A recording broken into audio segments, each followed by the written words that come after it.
you think about the combination of shaping your perception as a financial advisor, how you're perceived, and then to your points, just understanding the perspective of the client. How do they interpret all of this?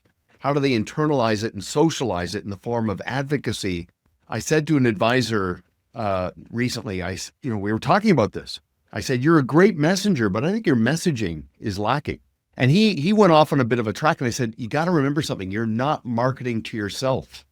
What you just said is your perspective. What's the client's perspective on that? Long story short, this advisor had over 200 clients and was stalling a little bit because of bandwidth, complexity, minutia, hassle factors.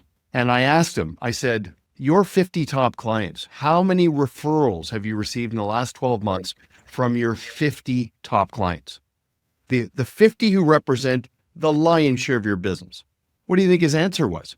0. He did get introductions from the other 150. And of course, based on the law of environment, a lot of them were similar to that type of client.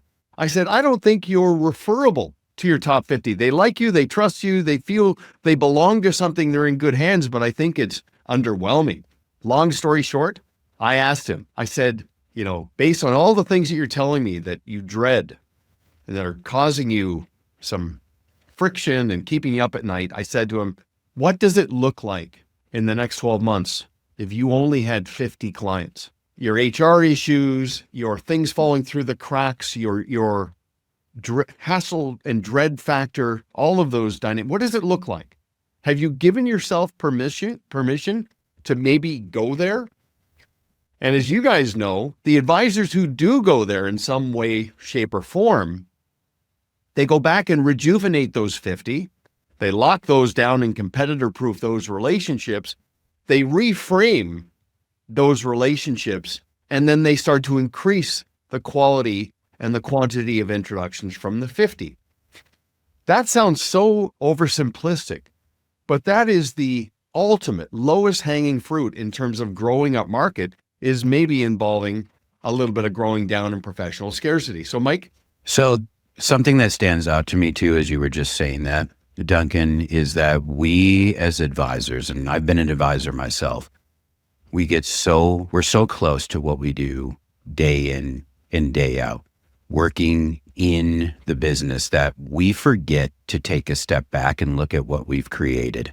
Sometimes, like for many of the advisors that we have the opportunity to work with, you've made it. You're successful. You own a business at this point in your life. This isn't just a job anymore. It's like you're a legitimate business owner at this stage, and trying to grow up market at that stage, it's looking at what we've created, and are we giving ourselves the ability to attract people to the mission of the firm as well?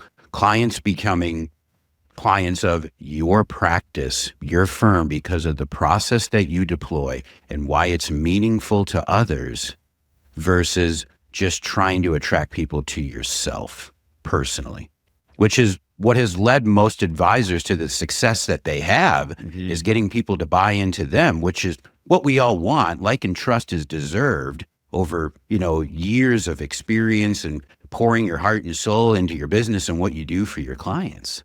But eventually, when you really think about scaling at that stage, it becomes the mission of the firm. How are we attracting people to the firm versus just ourselves anymore?